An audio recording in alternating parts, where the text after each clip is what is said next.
If there were chariots found in the Red Sea, it would probably have something to do with the crossing of the sea.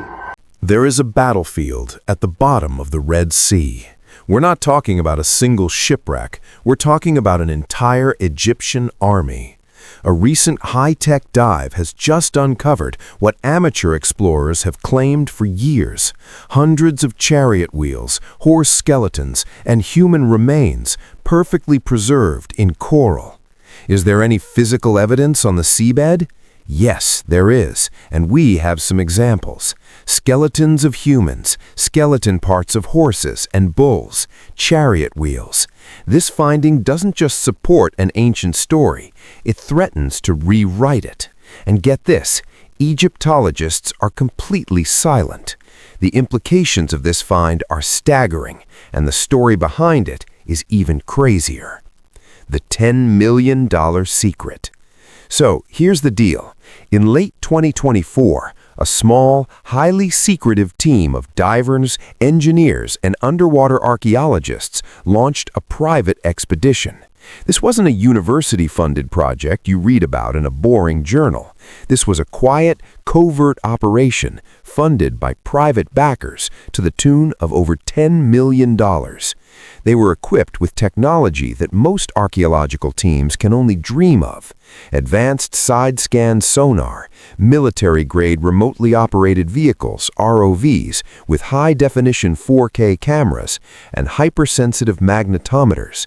They weren't just looking for old pots or a stray anchor. They were looking for something specific, something that mainstream science insisted did not exist. They were looking for the lost army of the Pharaoh. For decades, rumors and amateur reports had pointed to a very specific spot in the Red Sea's Gulf of Aqaba. The stories, often dismissed as fantasy, told of coral-encrusted chariot wheels, scattered bones, and the physical remnants of the Egyptian army from the biblical Exodus. For just as long, mainstream Egyptology and archaeology had laughed off these claims. They called it pseudoscience, a religious hoax, and wishful thinking. But this new team had a map. It was a map based on those old, ridiculed claims, and they had the technology to see what no one else could, or perhaps what no one else wanted to see. They started their search in a wide grid. For days, the sonar pulsed into the deep, scanning the seabed. Then the sonar operator saw it. Strange, symmetrical anomalies on his screen. These shapes were not natural rock formations. They were round, precise, and most chillingly, they were arranged in a long, linear trail. The team was stunned.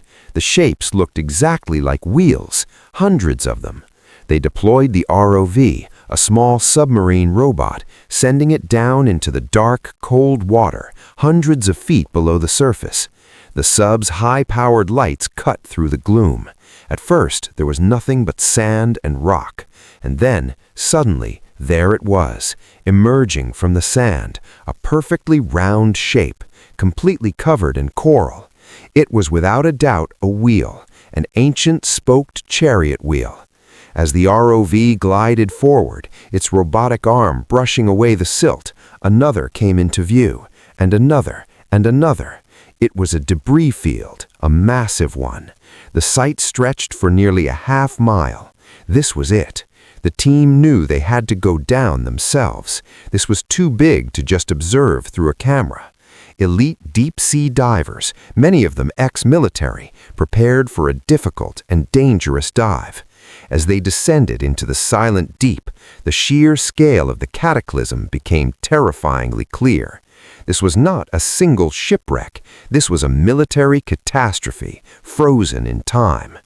The seafloor was a war zone. It was littered with the remains of a fleeing, or perhaps charging, army. They saw wheels with 4 spokes, 6 spokes, and even 8 spokes.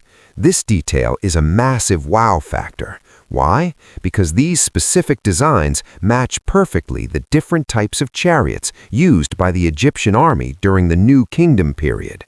The 4-spoke wheels were older, but the 6 and 8-spoke wheels were the new high-tech stable designs used by elite warriors and the Pharaoh himself. Finding them all jumbled together was a snapshot of the entire Egyptian chariot core. But it wasn't just wheels. They found twisted metal fragments that looked like axles. They found what appeared to be the tangled rectangular remains of the chariot cabs themselves, now just piles of corroded bronze and petrified wood, all fused to the sea floor by centuries of relentless coral growth. What most people don't realize is that the divers reported an overwhelming, eerie feeling of dread. They were swimming through an underwater graveyard. And then they found the bones. Tangled within the chariot debris, just as the old reports had claimed, were bone shards, hundreds, possibly thousands of them. Some were clearly animal, the skulls, ribs, and femurs of horses, exactly where they would be if they were still harnessed to the chariots. But others were unmistakably human. Spines, pelvic bones, and fragments of skulls, all mixed together in a chaotic, terrible jumble. This wasn't just an equipment dump. This was the final watery resting place of hundreds, maybe thousands of elite soldiers and their animals, who all perished in a single sudden and violent event. The crazy part? One of the divers sweeping a high-powered light over a mound of coral caught a faint, unnatural glimmer. Beneath the crust, something was shining, a dull, unmistakable golden sheen. This matched the most incredible, most dismissed claim of all, that among the army's wreckage was a single gold-plated chariot wheel, perhaps belonging to a high-ranking general or even the Pharaoh. They couldn't touch it. The coral had locked it in place. To try and remove it would be to destroy it. The team documented everything. They took thousands of high-resolution photos and hours of high-definition video. They knew what they had found would send shockwaves through the world. They had found physical, tangible evidence that seemed to support one of the oldest and most foundational stories in human history. But here's the catch. This discovery, as monumental as it was, also opened up a massive can of worms. It challenged everything mainstream Egyptology had taught for the last 100 years. And that is why, when the initial findings were quietly shared with certain academics and institutions, the reaction was not excitement. It was silence. A cold, hard, frozen silence. But the discovery was just the first piece. The location was the second. A bridge at the bottom of the sea. So why this exact spot? What's so special about this random patch of the Gulf of Aqaba? Yeah, about that. This is where the story gets even more incredible. The location of the dive was not random. It was chosen because it's one of the most unique and bizarre underwater features on the entire planet. The Gulf of Aqaba, which separates the Sinai Peninsula from modern-day Saudi Arabia, is known for being extremely deep. We're talking about a massive underwater canyon that in most places plunges down to 5,000 or even 6,000 feet. That's over a mile straight down. It is a massive, impassable trench. Trying to cross it with an army of chariots, or even on foot, would be completely impossible. It is a sheer cliff of dark water, except for one very specific place. Right where the divers found the army, there is a massive flat land bridge that spans the entire Gulf. It's an underwater plateau stretching nearly 10 miles from the shore of a massive beach in Egypt called Nuweiha to the shore of Saudi Arabia.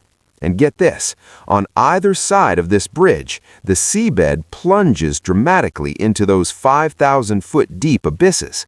But the bridge itself, it's relatively shallow. Now, shallow is a relative term. It's still about 900 feet deep at its deepest point. But compared to the mile-deep canyons on either side, it is a raised pathway. The sonar maps show it clearly, a distinct, massive underwater road 10 miles long and several miles wide. This underwater pathway is the only place in the entire 100-mile length of the Gulf of Aqaba that an ancient group of people could have even attempted to cross.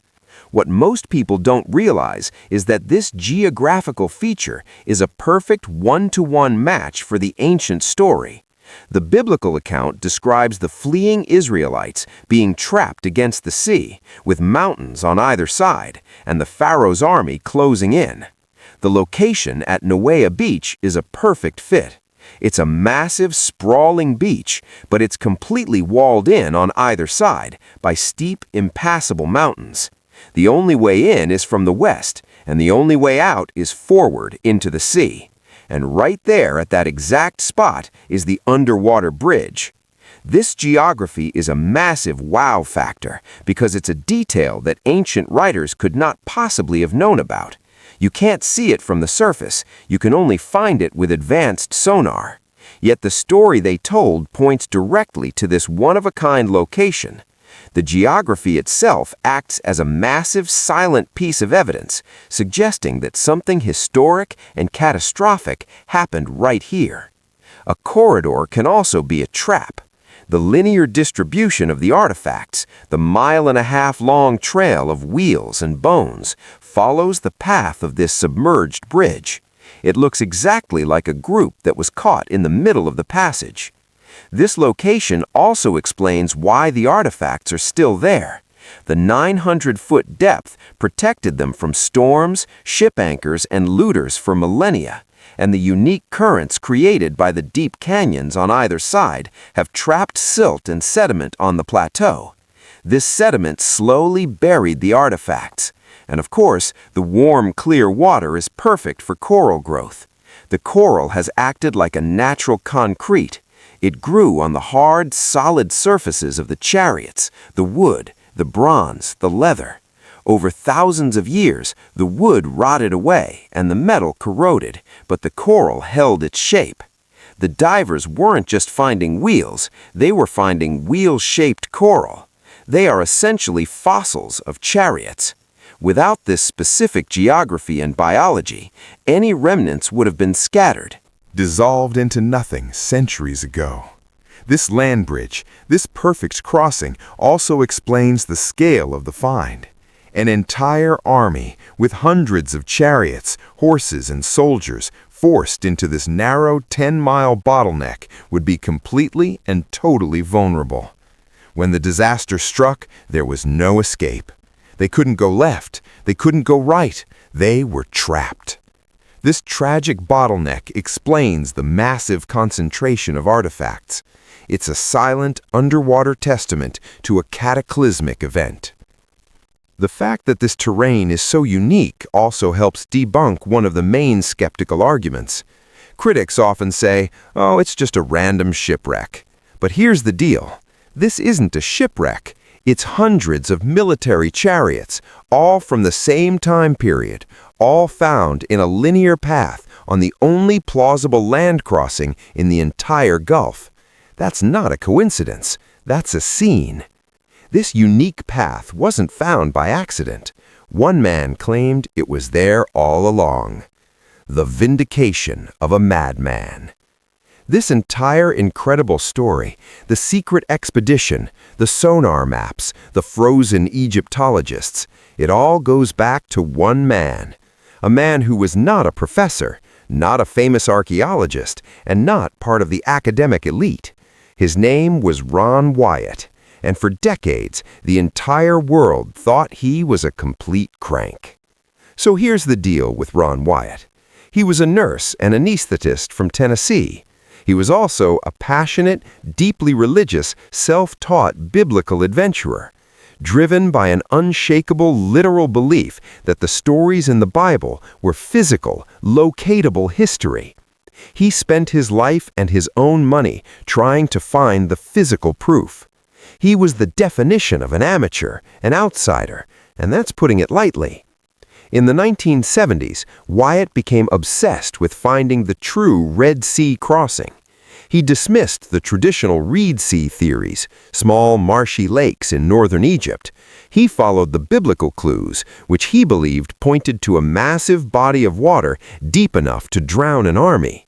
His search led him to the Gulf of Aqaba, and specifically to the massive mountain-locked beach of Neuea. He reasoned with simple logic that if this was the spot where the Israelites were trapped, then this must be the spot where the sea parted. And if that was true, then the remains of Pharaoh's army must be at the bottom of the Gulf, right on that underwater land bridge. So in 1978, armed with basic scuba gear, a small boat, and a lot of faith, he did something no one else had bothered to do. He dived down. What he claimed to find was exactly what the new $10 million expedition just verified. He reported seeing coral-encrusted chariot wheels. He even claimed to have recovered the hub from one. He took blurry, grainy underwater photos, which were easy to dismiss as interestingly shaped coral. But he didn't stop there. On later dives, he claimed to have found more. He reported finding human bones and horse bones, all mixed in with the chariot parts. And he made his most explosive claim of all. He said he had found and filmed the legendary golden chariot wheel, gleaming faintly beneath the coral. When Ron Wyatt presented his findings, the academic world didn't just ignore him, they ridiculed him, they tore him apart. He was labeled a fraud, a pseudoscience peddler, and a religious zealot who was just seeing what he wanted to see.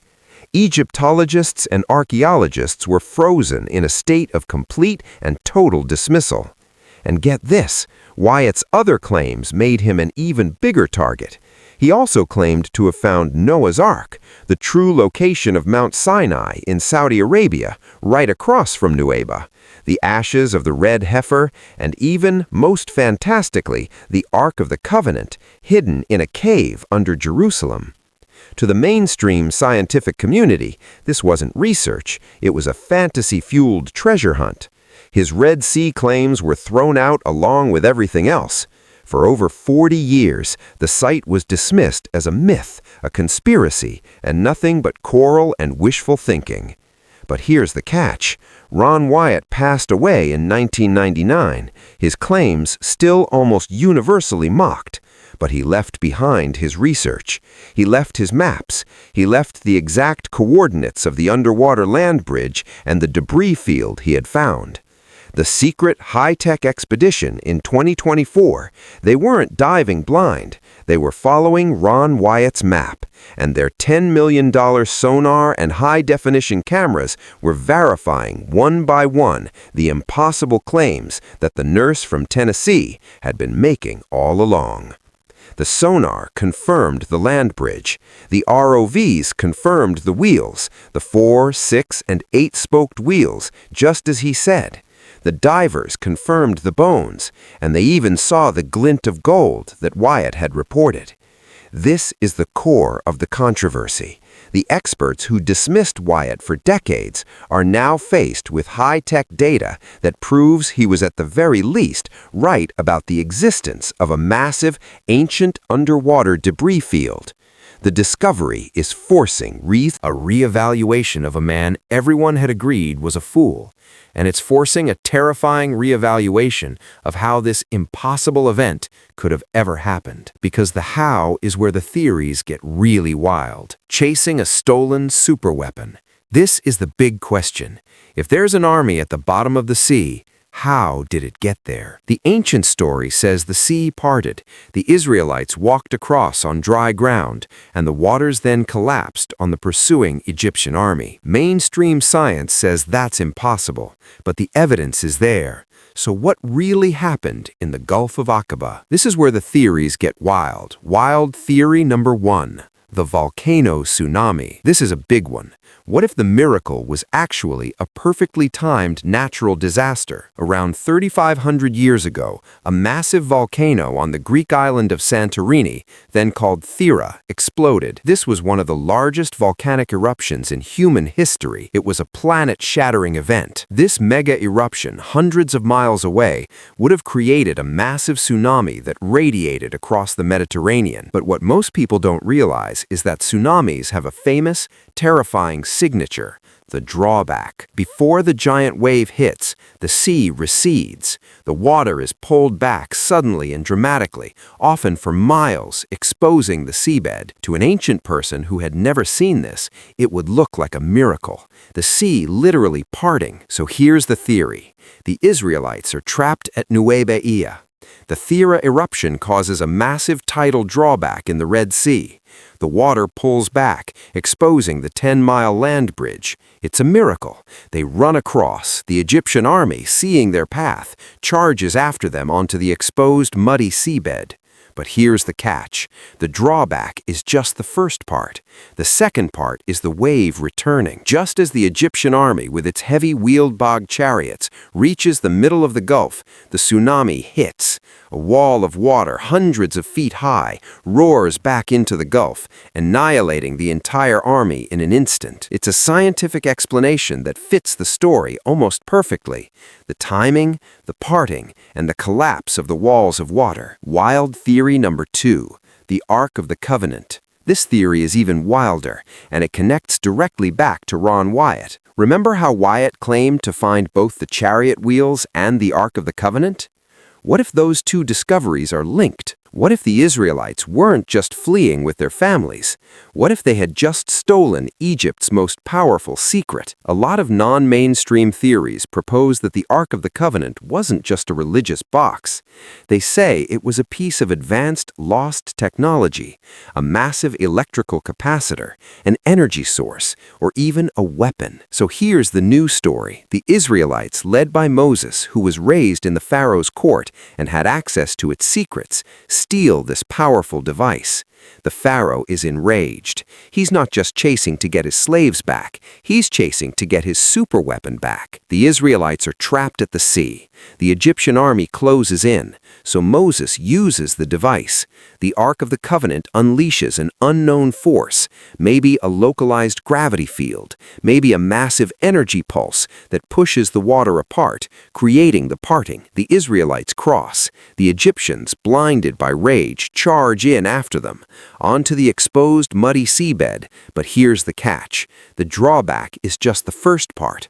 The second part is the wave returning. Just as the Egyptian army, with its heavy wheeled bog chariots, reaches the middle of the Gulf, the tsunami hits.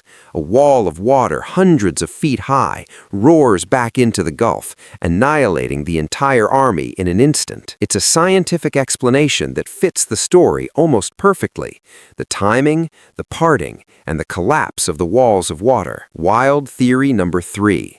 Lost acoustic technology. This one is straight out of science fiction. Some theorists propose that ancient civilizations, maybe even a pre-Egyptian one, understood the power of sound and frequency. What if the parting of the sea wasn't a miracle or a volcano, but a technological event? What if the staff of Moses was some kind of tonal resonator, a piece of lost tech that, when activated, created a specific sound frequency? A frequency so powerful it could literally push water, creating a parting through acoustic levitation. This sonic weapon would have held the water back, only to be deactivated once the army was inside. Whether it was a volcano, a superweapon, or lost technology, all these theories point to the same conclusion. Something happened in that gulf, something powerful enough to wipe an army off the face of the earth, leaving its remains to be fossilized in coral, waiting to be found. But if the proof is there, why the silence? What are they hiding?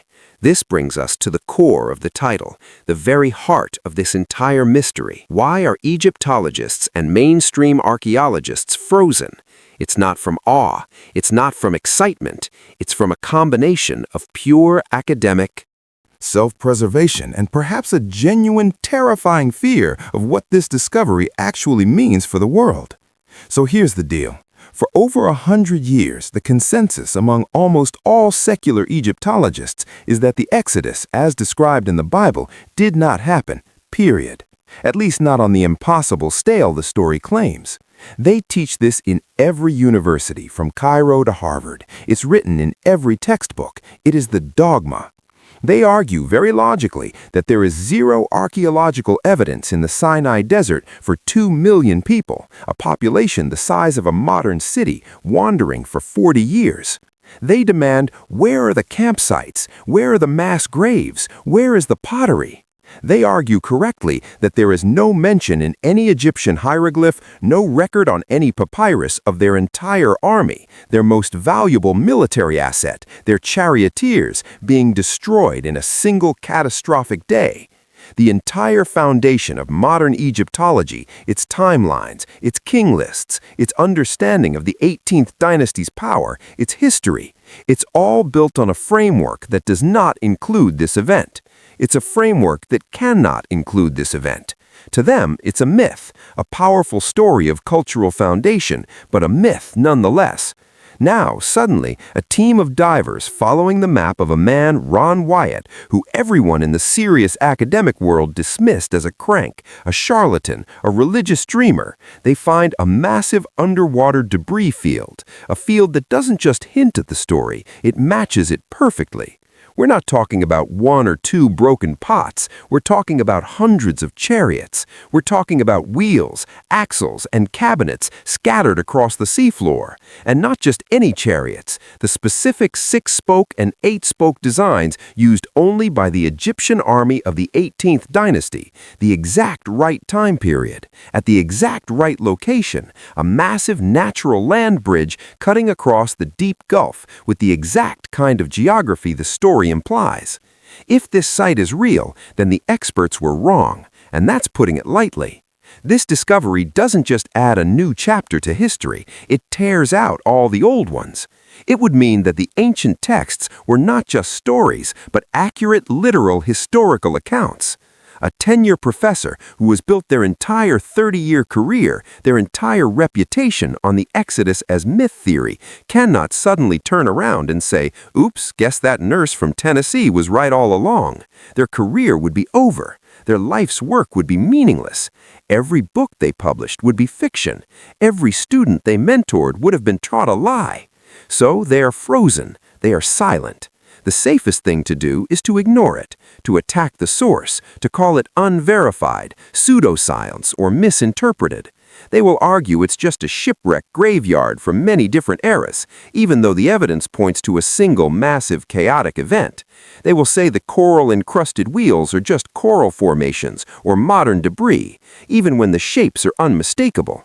They will demand impossible standards of proof for this one site, while accepting far less for their own pet theories.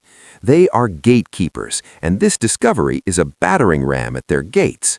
They will never, ever give an inch, because giving an inch means their entire ivory tower comes crumbling down. But the wild theory here is that it goes deeper. What if it goes deeper than just a few academic careers? What if this is a global conspiracy? Think about it. Really think. If this site is proven beyond any doubt to be the remains of the Pharaoh's army, it would be seen as physical, tangible, scientific proof of one of the foundational miracles of the Old Testament. In a world full of religious and political tension, what would that do? It would elevate one set of religious beliefs backed by physical proof above all others. It would validate the claims of Judaism, Christianity, and Islam in one fell swoop. That's not just academically disruptive, that's geopolitically disruptive. It's an earthquake. What about other world religions? What about purely secular atheistic governments who have built their entire state on the idea that religion is a fantasy? Do you think those powers want billions of people to suddenly have physical proof of God's direct intervention in history?